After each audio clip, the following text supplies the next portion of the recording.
नमस्कार। आज के इस विशेष कार्यक्रम में आपका बहुत बहुत स्वागत है। दोस्तों, भारत एक युवाओं का देश है और इस युवा शक्ति के जो पोटेंशियल है उसको हार्नेस करने के लिए स्किल्स की आवश्यकता होती है। और जहाँ तक स्किल इम्पार्टेशन की बात है, यानी कौशल विकास की बात है, वहाँ विश्वविद्यालय हैं उनका बहुत महत्वपूर्ण रोल रहता है। तो कैसे जो विश्वविद्यालय हैं वो इस रोल को अदा कर रहे हैं, आत्मनिर्भर भारत का जो नारा हमारे माननीय प्रधानमंत्री श्री मोदी जी ने दिया है उसको चरितार्थ करने में अपनी भूमिका निभा रहे हैं। इन सब विषयों पर बात करने के लिए आज हम हैं केंद्रीय विश्वविद्यालय हरियाणा में और हमारे साथ हैं बहुत ही विशिष्ट अतिथि माननीय उप कुलपति प्रोफेसर टंकेश्वर कुमार। सर, आपका बहुत बहुत स्वागत है हमारे इस कार्यक्रम में। बहुत धन्यवाद। सर, अभी विश्वविद्यालय का चार्ज लिए हुए आपको अधिक समय नहीं हुआ है, तो इस यूनिवर्सिटी को, इस केंद्रीय विश्वविद्यालय को आगे बढ़ाने में क्या आपका विजन है? देखिए, सर्वप्रथम जब भी कोई विश्वविद्यालय जो है स्थापित किया जाता है तो उसके दो उद्देश्य जरूर रहते हैं कि यहाँ का जो आसपास के लोग हैं उसका भी उनको बेनिफिट हो, और दूसरा ये है कि वो उसके जो विश्वविद्यालय का मतलब जो है पूरे विश्व पर उसको जाना जाए। ठीक है, तो दोनों विषयों पर मैं काम करना चाहूँगा कि कैसे हम इस विश्वविद्यालय को यहाँ के आसपास के लोगों के लिए, हरियाणा के लोगों के लिए कैसे हम इसे महत्वपूर्ण बना सकते हैं और इसको एक ऐसा विश्वविद्यालय बना सकते हैं जो पूरे विश्व में जाना जाए अपनी उपलब्धियों के कारण। जी डॉक्टर साहब, एक जो क्वेश्चन अक्सर जो शिक्षाविद पूछते हैं वो ये है कि शिक्षण के साथ साथ अनुसंधान यानी रिसर्च का भी एक बड़ा इम्पोर्टेंट रोल है। एक यूनिवर्सिटी के मैंडेट में वो चीज़ें आती हैं। मुझे अभी मैं कहीं पढ़ रहा था कि भारत की, हरियाणा की नहीं बल्कि भारत की अग्रणी यूनिवर्सिटीज़ में आपकी यूनिवर्सिटी का शुमार है, जहाँ तक पेटेंट्स की बात आती है, जहाँ तक अनुसंधान को कमर्शलाइज करने की बात आती है। तो जो रिसर्च है उसको आगे बढ़ाने के लिए यूनिवर्सिटी क्या करेगी?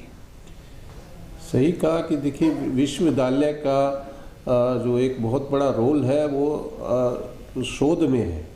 किस तरह जो है हम नई जो है ज्ञान को पैदा कर सकते हैं और उसको किस तरह हम अपने उसका उपयोग जो है आम व्यक्ति तक पहुंचा सकते हैं।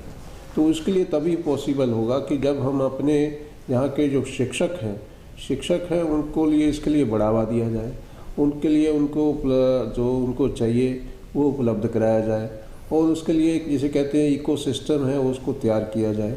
और ये क्योंकि जब हम इकोसिस्टम की इस तरह की बात करते हैं, यही नहीं होना चाहिए कि जो शिक्षक है वो एक रिसर्च पेपर जो है पब्लिश करने तक सीमित रहकर अपनी प्रमोशन लेने तक हो, ऐसा नहीं होना चाहिए। क्योंकि रिसर्च पेपर हो यदि हमारे ही देश की ज़रूरत के अकॉर्डिंग उस पर हम रिसर्च करेंगे, उस पर ऊपर रिसर्च पेपर हो तो बहुत अच्छी बात है।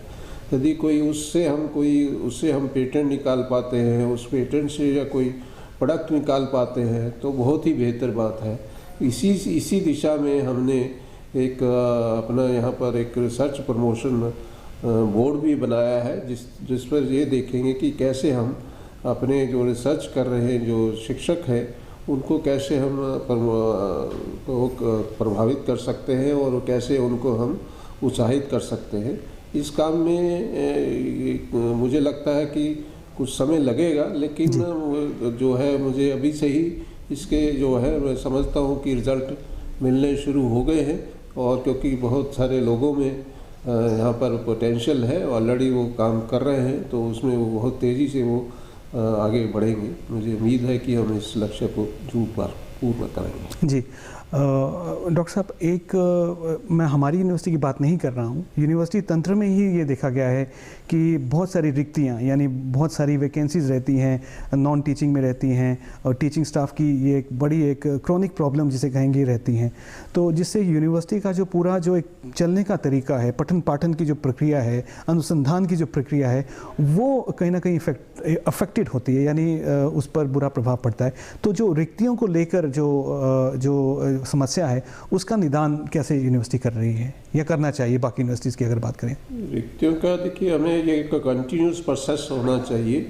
और रिक्तियाँ जो जैसे मैं जहाँ मैं आके देखूँ, जो मैंने आके किया कि जो रिक्त स्थान थे मैंने सभी जो पोस्ट जो है एडवर्टाइज कर दी और सभी का अब इस वक्त जो है किसी न किसी रूप में उनका उसके ऊपर कार्य चल रहा है, चाहे वो मैं कहूँ स्क्रीनिंग का है या उनकी उससे आगे जो है सिलेक्शन प्रोसीजर जो है शुरू हो चुका है। तो उस सेंस में मैं यही कहना चाहूँगा कि हमें एक तरह का कंटिन्यूस प्रोसेस मान के इसे आगे बढ़ना चाहिए और रिक्त स्थानों को जल्दी से जल्दी भरना चाहिए, ताकि देखिए ये रिक्त स्थान नंबर जो एक नंबर होता है वो कई बार नंबर ही होता है, क्योंकि एक स्थान यदि मैं भरूंगा भी तो हो सकता है इतनी देर में मैं उतनी ही पोस्टें और क्रिएट करके नए सब्जेक्ट लेके आ जाऊँ, ठीक है, फिर वो रिक्त रह जाएंगे। तो एक मैं कहा कंटिन्यूस प्रोसेस है, इसे करना साथ साथ जो है एडमिनिस्ट्रेशन को है मुझे लगता है कि करना चाहिए, और इसके साथ साथ जो है इनके जो लगे हुए शिक्षक हैं उनकी जो है प्रमोशन जो है उनको भी साथ साथ इसके ऊपर भी काम करना चाहिए। जी, ये हमारे प्रदेश हरियाणा के लिए और ख़ासकर केंद्रीय यूनिवर्सिटी हरियाणा के लिए बड़े ही गर्व की बात है कि जो नेशनल एजुकेशन पॉलिसी यानी जो राष्ट्रीय शिक्षण नीति जो 2020 में आई थी, उस पर जो पहली वर्कशॉप जो हुई वो हमारी यूनिवर्सिटी में ही हुई। और दूसरी बात ये है कि अगर हम पूरे भारतवर्ष की बात करें तो जो नेशनल एजुकेशन पॉलिसी की जो क्रियान्वयन था वो भी पहले केंद्रीय यूनिवर्सिटी महेंद्रगढ़ हरियाणा में ही हुआ। तो सर इसके लिए आपको बहुत बहुत मुबारकबाद है, ये बहुत बड़ी अचीवमेंट है, छोटी अचीवमेंट ये नहीं है। सर एक दूसरी चीज़ पर आपको मुबारकबाद इसलिए देना चाहता हूँ कि मैं थोड़ा यूनिवर्सिटी के बारे में पढ़ रहा था और मुझे ये पता चला अभी आते ही आपने मतलब आपको आए हुए अधिक समय नहीं हुआ, बहुत सारे ऐसे नए कोर्सेज आपने यूनिवर्सिटी में इंट्रोड्यूस किए हैं और आने वाले टाइम पर भी बहुत सारे नए कोर्सेज शुरू करने का आपकी योजना है। तो ये मुझे लगता है जो हमारी तरह जो यंगस्टर्स हैं, जो स्टूडेंट्स हैं, उनके करियर प्रोग्रेशन में बहुत ये मदद करेगा। डॉक्टर साहब एक क्वेश्चन जो निकल के सामने आ रहा है वो ये है कि शिक्षण के साथ साथ जो शिक्षण की गुणवत्ता है उस पर भी जो है पूरा ध्यान होना चाहिए, ताकि जो आजकल का जो एनवायरनमेंट है, जो स्किल सेट जिसे आज के युवा चाहते हैं जो उसे मिले, उस पर भी थोड़ा ध्यान हो। तो जो शिक्षा की गुणवत्ता है उस पर यूनिवर्सिटी क्या कर रही है? देखिए गुणवत्ता जो है उस पर एक तो जो हमने इस बार जो सारी यूनिवर्सिटीज़ का जैसे आपने बताया कि नेशनल एजुकेशन पॉलिसी के तहत हमने इसमें बहुत सारा काम किया है, और इसमें इस पर जो एक महत्वपूर्ण काम है वो सारे डिपार्टमेंट्स के सिलेबाई को चेंज करना है। उसमें लर्निंग आउटकम फ्रेमवर्क के तहत LOCF के तहत हमने उनके सिलेबाई को चेंज किया है।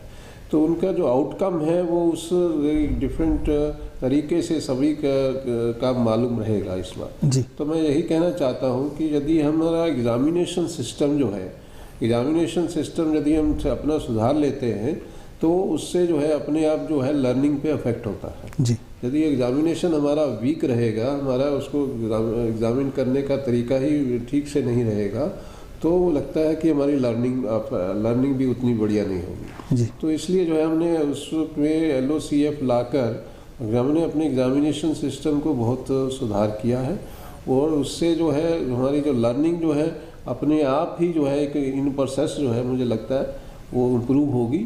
और मैं समझता हूँ कि शिक्षक जो है इस काबिल है कि जो हमारे जो इन LOCF के जो शिक्षक ने नहीं बनाया है सिलेबस, तो उसके लिए बहुत मुझे लगता है काम करेंगे और इसका इफेक्ट जो है उसकी लर्निंग पर पड़ेगा। माननीय उपकुलपति महोदय के नेतृत्व में हर डिपार्टमेंट में केंद्रीय यूनिवर्सिटी के एक एनुअल ऑडिट होता है, एकेडमिक ऑडिट होता है, जिसमें पाठ्यक्रम के बदलाव में जो चीज़ें लानी हैं वो उसका डिस्कशन होती है, और जितने भी विद्यार्थी हैं यानी जितने भी जो टीचर्स हैं उनका भी एक तरह से परफॉर्मेंस अप्रेजल होता है। सर ये भी एक बहुत ही अच्छी एक पहल है, मुझे लगता है बाकी सब यूनिवर्सिटीज़ को भी इसको अपनाना चाहिए। ये अपने आप में एक अनूठा प्रयोग है, मैंने देखा है। बहुत ही डॉक्टर साहब एक जो है अब कुछ हमारे प्रदेश की कुछ दुश्वारियां रही हैं, कुछ विषमताएं रही हैं, और इसलिए माननीय प्रधानमंत्री जी ने यहीं से बेटी बचाओ बेटी पढ़ाओ का जो एक स्लोगन दिया था वो आज एक आंदोलन के रूप में बढ़ चुका है।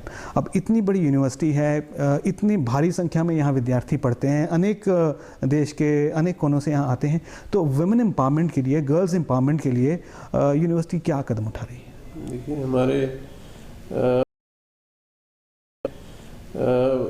यूनिवर्सिटी है, मुझे लगता है यूनिवर्सिटी में हमेशा वुमेन एम्पावरमेंट की कोशिश रहती है और यहाँ पर हमने वुमेन एम्पावरमेंट सेल भी है। अभी हमें इसी महीने हमने संपन्न किया है कि हमारे पास 4 प्रोग्राम इसी विषय पर हुए और उससे में हमने सभी अपने जो छात्राएं हैं उनको उसके साथ जोड़ा है और बहुत सारी चीज़ें जो हैं इसमें हम अभी करेंगे और कर सकते हैं। जैसे मुझे याद है कि मैंने अपने पुराने विश्वविद्यालय में लड़कियों के लिए एक स्पेशल सीट जो है हर प्रोग्राम में रखी थी, तो इस बार तो एडमिशन जो है शुरू हो चुके हैं, तो अगले साल तक मुझे उम्मीद है कि यहाँ पर लड़कियों को एडमिशन को बढ़ावा देने के लिए हम लड़कियों के लिए स्पेशल सीट की भी कोशिश योजना कर रहे हैं। जी डॉक्टर साहब, इसी से जुड़ा हुआ एक प्रश्न और है। जैसा मैंने अभी आपसे जिक्र किया कि भारत के अनेक प्रांतों से, चाहे वो बंगाल है, केरल है, गुजरात है, मध्य प्रदेश है, बहुत ही विविधताओं से भरे हुए यहाँ की स्टूडेंट फैकल्टी है। तो उनकी ऑब्वियसली कहीं लैंग्वेज की प्रॉब्लम आती है, कोई सारे लोग तो हिंदी उतनी अच्छी नहीं बोल सकते, तो स्टूडेंट ग्रीवेंसेस भी ऐसे इतनी मल्टी कल्चरल सेटअप में आ सकती हैं। तो स्टूडेंट ग्रीवेंस को एड्रेस करने के लिए, उनकी समस्याओं के निवारण के लिए यूनिवर्सिटी क्या कर रही है? देखिए, जैसे आपने बताया कि यहाँ पर बहुत सारे प्रदेशों के बच्चे जो है यहाँ आकर पढ़ते हैं, मैं समझता हूँ कि विश्वविद्यालय का जो सही अर्थ है वो तो यही है कि यहाँ पर जो सभी देश के, मैं तो कहूँगा सभी प्रदेशों के नहीं, दूसरे देशों के भी लोग आके यहाँ पढ़े। तो इसका मतलब ये नहीं है कि दूसरे देशों के बच्चे आके पढ़ेंगे तो उससे हमारी जो है ग्रीवेंसेस जो है उससे बढ़ जाएंगी। मुझे लगता है कि वो उसका सही मायने है कि विश्वविद्यालय की जो लर्निंग है वो ज़रूरी नहीं है कि क्लासरूम से हो, एक दूसरे से मिलने से, जुलने से ये सारी जो है वो होती है, तो उससे लर्निंग जो है बढ़ेगी। ग्रीवेंसेस मैकेनिज़्म तो ऑब्वियसली सेटअप है ही है, ऐसी बात नहीं है, चाहे वो हॉस्टल का हो, चाहे एकेडमिक्स का हो, उसके लिए अपने अपने पूरा एक मैकेनिज़्म पूरा बना हुआ है। ग्रीवेंसेस सेल भी है, यूजीसी का सेल भी है, वो भी वहाँ पे भी कर सकते हैं। लेकिन अदरवाइज़ मैं समझता हूँ कि यदि ये हम कहें कि डिफरेंट जगह से इतने सारे लोग आते हैं तो मुझे लगता है उससे जो है ग्रीवेंसेस जो है बच्चों की इन प्रिंसिपल मुझे लगता है कम होनी चाहिए। उससे इसे it's not a challenge, it's opportunity. Okay sir. Sir, skill India की बात हो रही है, लोगों को जो है आत्मनिर्भर, यंगस्टर्स को आत्मनिर्भर करने की बात हो रही है ताकि वो इंडिया की जो इंडस्ट्रियल डेवलपमेंट है, इकोनॉमिक डेवलपमेंट है, उसमें अपनी एक भूमिका निभाएं। तो यूनिवर्सिटी तो बहुत सारे वोकेशनल कोर्सेज भी चला रही है और यहाँ ये बताना बहुत आवश्यक है कि एक और उपलब्धि जो केंद्रीय विश्वविद्यालय हरियाणा की है वो ये है कि जो वोकेशनल कोर्सेज में जितने बच्चे यहाँ पढ़ते हैं और उनमें से 100 उन सब को, यानी 100% बच्चों को जो है कैंपस प्लेसमेंट में या इंडस्ट्रियल सेक्टर में नौकरी मिल रही है। सर, ये भी एक बहुत बड़ी बात है एक यूनिवर्सिटी के लिए। देखिए 50-60 या जितना भी है जो प्लेसमेंट है वो तो सुनने में आती है, 100% प्लेसमेंट बहुत बड़ी बात है। तो और वोकेशनल प्रोग्राम्स, जैसा आपका बहुत एक स्ट्रेस रहा है नए प्रोग्राम्स को इशू करने स्टार्ट करने में, तो वोकेशनल प्रोग्राम्स और करने की कोई परियोजना है विश्वविद्यालय की? इसमें ऐसा है कि कुछ प्रोग्राम्स के साथ हम इसमें वोकेशनल के उसके साथ जोड़ेंगे डिफरेंट अपने प्रोग्राम्स जो हैं, ताकि हम चाहते हैं कि हर बच्चा जो है, ज़रूरी नहीं कि जो बच्चा वोकेशनल स्टडी से पढ़कर आ रहा है वही जो है इस चीज़ों की तरफ जाए। हर बच्चा जो है दूसरे जो कोर्सेज करके आता है, चाहे एक सिंपल कोर्स हो, उसको भी इस तरह होना चाहिए कि यस उसमें इतनी स्किल है कि कोई वो उस पर नौकरी क्यों रख सकता है, नहीं तो वो खुद अपना काम चला सकता है। इस दिशा में हम बच्चों को कोशिश करेंगे कि आत्मनिर्भरता की तरफ लेके जाएं और उसके लिए ये ज़रूरी है कि हम उनके लिए ऐसा एक यहाँ पर सिस्टम बनाएं, उनके लिए कुछ नए आइडियाज़ को प्रोत्साहन दिया जाए, उनसे आइडिया को मंगाया जाए, फिर उनसे उनको डिस्कस किया जाए, उनको फंड किया जाए। फंड करने के बाद यदि वो मार्केटेबल आइडिया है तो उसका इनोवेशन की तरफ ले जाए, इंक्यूबेशन किया जाए इंक्यूबेशन करते हुए यदि वो उनको आगे लिंकिंग की तरफ स्टार्टअप की लिंक करना है तो वो भी किया जाए। इस तरह का सिस्टम भी हम चाहेंगे कि यहाँ पर बने, क्योंकि सबसे पहले यदि याद हो कि मैंने यहाँ पर आते ही प्लेसमेंट का शुरू किया जी। और प्लेसमेंट का यही नहीं है कि यहाँ पर आपने कोई कंपनी आएगी और आपको सिलेक्ट करके ले जाएगी। इसके साथ साथ उसमें ट्रेनिंग भी है, और ट्रेनिंग के दौरान ये नहीं है कि आप सीखेंगे कि ट्रेनिंग के दौरान आप ये भी सीखेंगे कि कैसे आप एंटरप्रेन्योर भी बन सकते हैं। तो जब आदमी को कुछ आ जाता है तो वो उसके कॉन्फिडेंस बढ़ जाता है। तो मुझे लगता है कि हम यहाँ से अच्छी प्लेसमेंट के साथ साथ एंटरप्रेन्योर जो है निकलेंगे, मुझे ऐसी उम्मीद है कुछ सालों में। जी डॉक्टर साहब, एक जो कोई भी शिक्षण संस्थान है, इतना बड़ा संस्थान है, और दक्षिण हरियाणा का तो मैं ये कहूँगा कि सौभाग्य है कि केंद्रीय विश्वविद्यालय हरियाणा का एकमात्र जो है वो यहाँ बना। तो कोई भी इंस्टीट्यूशन आइसोलेशन में नहीं रह सकता, उसको जो अपनी जो लोकल कम्युनिटी है उनसे समावेश करके ही वो आगे बढ़ सकता है। तो जो लोकल हमारा ये एरिया है सदर्न हरियाणा का, तो यहाँ का जो लोकल पॉपुलेस है उसको यूनिवर्सिटी कैसे इंगेज कर रही है ताकि यूनिवर्सिटी का भी विकास हो और जो लोकल एरियाज़ हैं उनका भी विकास हो, एज ए ग्रोथ इंजन काम करे। बिल्कुल सही बात है। मैंने शुरू में ही आपको जैसे बताया कि जब विश्वविद्यालय बनते हैं तो उसका अर्थ यही होता है कि उसे जो अपने जो आसपास है उसका वो विकसित करना है और उसे पूरे विश्व तक के जो कंपटीशन है उसको भी compete करना है। तो अपना लोकल सिटीजन भी है और ग्लोबल सिटीजन भी, उसे दोनों तैयार करने हैं। तो इस तरह जो है हम यहाँ के आसपास के लोगों को भी हमेशा जो है साथ लेके चलेंगे और उनके साथ ऑब्वियसली यदि मैं कहूँ कि यदि यूनिवर्सिटी ग्रो करती है, यहाँ 10,000 5,000 लोग तो अब हैं ही हैं लगभग, और यदि ये ग्रो करती है तो आसपास के गांव के क्षेत्र के लोगों को बहुत इसका फ़ायदा मिलता है। सबसे पहले विद्यार्थी कहाँ जाता है, बिल्कुल आस पड़ोस ही जाता है उसके के लिए। तो वहाँ मुझे लगता है कि अभी से ही मैं देख रहा हूँ कि उनको काफ़ी इनडायरेक्टली भी और डायरेक्टली भी फ़ायदे होते हैं। और लेकिन मैं ये नहीं कहता कि उनको सब कुछ जो मिलना चाहिए मिल रहा है, उनकी अभी कमियाँ हो सकती हैं, क्योंकि बहुत सारे जैसे मैं बताया कि मैंने कोर्सेज कुछ शुरू किए हैं जी।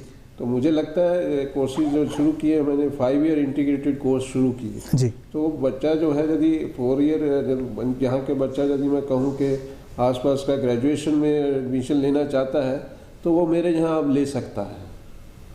अदरवाइज पहले उसे ग्रेजुएशन करके पोस्ट ग्रेजुएशन के लिए जहाँ करना था, ना वो ग्रेजुएशन में वो मेरे पास आ सकता है। तो यहाँ के बच्चे भी यहाँ अपना आना तो कंपटीशन से है, नेशनल कंपटीशन होगा, लेकिन एक बच्चे को सुविधा जो है यहाँ मिल गई है कि वो स्कूल के बाद ही मेरे पास आके कर सकता है। और इसके साथ साथ जो यूनिवर्सिटी बढ़ेगी तो ऑब्वियसली पूरे इस दक्षिण हरियाणा को बहुत फ़ायदा मिलेगा। मुझे तो लगता है कि we are able to develop good connectivity roads, we will be बहुत आगे निकलेगा ये दक्षिण हरियाणा। जी। केंद्रीय विश्वविद्यालय की यदि हम बात करें तो जब ये विश्वविद्यालय की स्थापना हुई तो 450 से 500 की संख्या में यहाँ कुछ कुल विद्यार्थी थे और कुछ जो कोर्सेज थे वो एमफिल और एमए के कोर्सेज चल रहे थे। आज ये हम सब के लिए बड़ा गर्व का विषय है कि यहाँ 4000 से ज़्यादा स्टूडेंट्स अलग अलग फैकल्टी में पढ़ रहे हैं। और यूनिवर्सिटी की यदि हम बात करें, इंफ्रास्ट्रक्चर की बात करें, तो पूरी यूनिवर्सिटी का जो कैंपस है, टीचिंग जो फैकल्टी है, टीचिंग ब्लॉक्स हैं, वो सारे केंद्रीय वातानुकूलित हैं। हर कक्ष में प्रोजेक्टर्स हैं, जो व्याख्यान चलती हैं या जिस तरह की लेक्चर्स होती हैं वो सारे रिकॉर्ड हो सकते हैं। तो ये आप वाकई बहुत ही हाईटेक एक तरह का, जैसा कि फॉरेन यूनिवर्सिटीज़ में होता है उस तरह का सर कैंपस है। अब सर एक थोड़ा लाइटर वे में एक प्रश्न पूछना चाहूँगा। अब जो यंगस्टर्स हैं उनकी कुछ बड़ी स्ट्रॉन्ग प्रेफरेंसेस होती हैं भोजन को लेके, उस तरह की चीज़ों को लेके।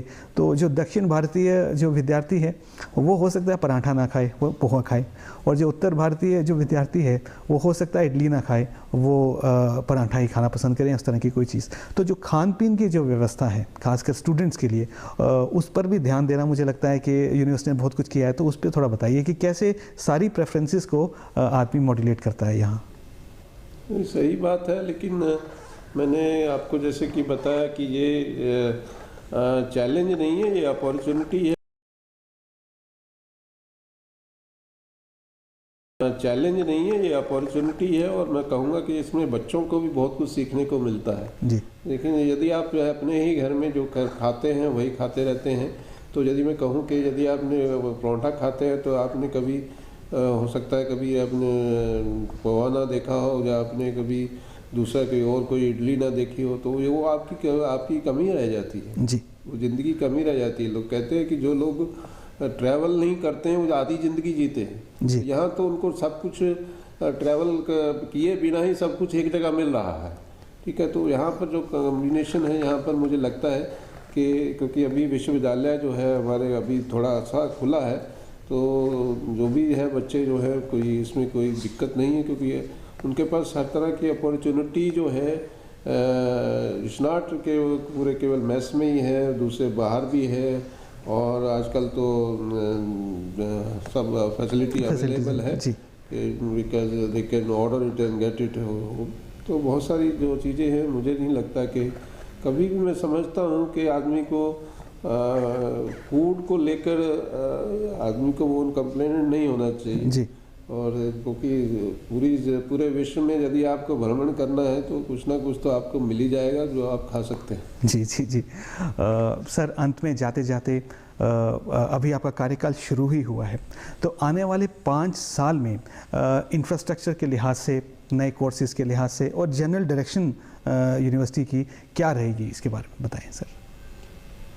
ऑब्वियसली इंफ्रास्ट्रक्चर के बारे में मैं सोचता हूँ कि मुझे बच्चों के लिए स्पोर्ट्स की जो एक्टिविटी को है बढ़ाना चाहिए, और ऑब्वियसली हमारा जो school of engineering and technology है उसका जो है एक पूरा एक एकेडमिक ब्लॉक बनना चाहिए।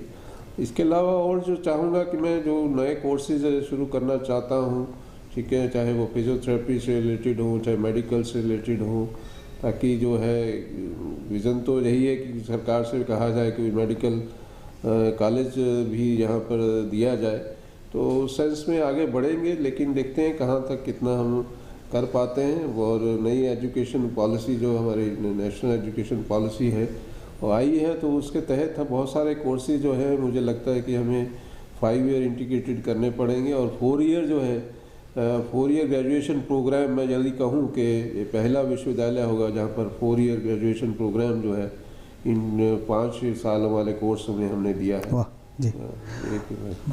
दर्शकों, हमने सेंट्रल यूनिवर्सिटी हरियाणा के बारे में इतनी सारी चीज़ें जानी, जितने भी टेक्नोलॉजिकल एडवांसमेंट्स हैं यहाँ इन्होंने पहले इंटीग्रेट किए हैं, चाहे वो पाठ्यक्रम की बात हो वो यहाँ अपडेट है, नई शिक्षण नीति अगर हम उसकी बात करें तो उसके अनुरूप यहाँ कार्य हो रहा है और बहुत सारे कोर्सेज चल रहे हैं। तो अगर हम ये कहें कि ये एक ट्रेंड सेटर है, यानी आने वाली भविष्य की यूनिवर्सिटी कैसी होगी उसकी यदि झलक आप देखना चाहें तो वो आपको केंद्रीय यूनिवर्सिटी हरियाणा महेंद्रगढ़ में मिलेगी।